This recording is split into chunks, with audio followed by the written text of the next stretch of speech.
తెలంగాణలో కాంగ్రెస్ అధికారం చేపట్టిన తర్వాత బీఆర్ఎస్ కు గడ్డు పరిస్థితి నెలకొంది. గతంలో తెలంగాణ ఉద్యమ సమయంలో గులాబీ బాస్ కేసీఆర్ నిత్యం ప్రజల్లో ఉన్నారు. కొట్లాడి ప్రత్యేక తెలంగాణ రాష్ట్రాన్ని సాధించారు.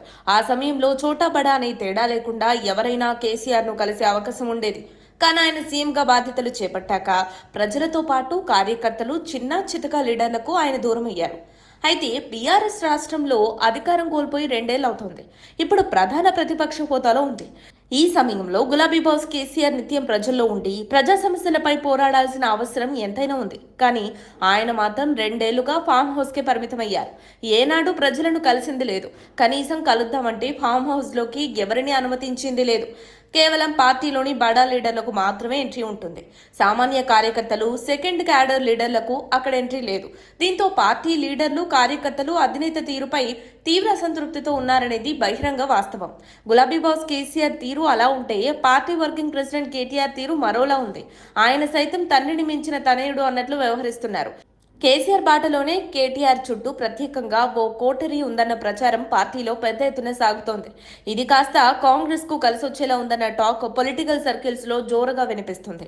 కేటీఆర్ తన కోటరీకి చెందిన వారికి అపాయింట్మెంట్ దొరుకుతుందనే టాక్ బారాస వర్గాల్లోనే ఉంది. అందుకే కేటీఆర్ నాయకత్వాన్ని పార్టీలోని చాలా మంది లీడర్లు, కింది స్థాయి కార్యకర్తలు వ్యతిరేకిస్తున్నట్టు తెలుస్తోంది. అటు అధినేత కేసీఆర్, ఇటు వర్కింగ్ ప్రెసిడెంట్ కేటీఆర్ పట్టించుకోక తమ బాధలు ఎవరికి చెప్పుకోవాలనే అర్థం కావడం లేదని కార్యకర్తలు, కింది స్థాయి లీడర్లు ఆవేదన వ్యక్తం చేస్తున్నారు. ఇక రాష్ట్రంలో అధికారంలో ఉన్న కాంగ్రెస్ సీఎం రేవంత్ రెడ్డి ఎవరినైనా కలవడానికి ఛాన్స్ ఇస్తున్నారనే టాక్ పబ్లిక్ లో ఉంది. అందుకే చాలా మంది గులాబీ నేతలు, కార్యకర్తలు కాంగ్రెస్ గూటికి చేరేందుకు ఇష్టపడుతున్నారనే చర్చ ప్రస్తుత రాజకీయాల్లో నెలకొందట. తెలంగాణలో స్థానిక సంస్థల ఎన్నికలు రానున్న నేపథ్యంలో కార్యకర్తలు, నాయకులకు అపాయింట్మెంట్ ఇచ్చి వారికి అందుబాటులో ఉండేలా చర్యలు చేపడితేనే కారు పార్టీకి భవిష్యత్తు ఉంటుందని చాలా మంది కార్యకర్తలు అభిప్రాయపడుతున్నారు. లేదంటే బీఆర్ఎస్ కార్యకర్తల నుండి బడా నేతల వరకు ఎవరి దారి వారిదే అన్న చర్చ గులాబీ శ్రేణుల్లోనే నడుస్తుంది. గత అసెంబ్లీ ఎన్నికల నుంచి బీఆర్ఎస్ పార్టీకి వరుసగా ఓటములు తప్పట్లేదు. ఏ ఎన్నికల్లో చూసినా పార్టీ పెద్దగా ప్రభావం చూపలేకపోతోంది. 10 ఏళ్లు రాష్ట్రానికి పాలించిన పార్టీగా ఉన్నప్పటికీ అధికారం కోల్పోయిన ఈ 2 ఏళ్లుగా గడ్డు పరిస్థితులను ఎదుర్కొంటోంది. తాజాగా జరిగిన జూబ్లీహిల్స్ ఉప ఎన్నికల్లోనూ ఆ పార్టీకి చేదు ఫలితాలే వచ్చాయి. మున్ముందు స్థానిక సంస్థల ఎన్నికలు రాబోతున్నాయి. ఇక ఆ ఎన్నికల్లో సత్తా చాటాలంటే ఖచ్చితంగా లోకల్ లీడర్లే చాలా ముఖ్యం. వారు కష్టపడి పనిచేస్తేనే మెజార్టీ స్థానాలు కైవసం చేసుకునే అవకాశం ఉంటుంది.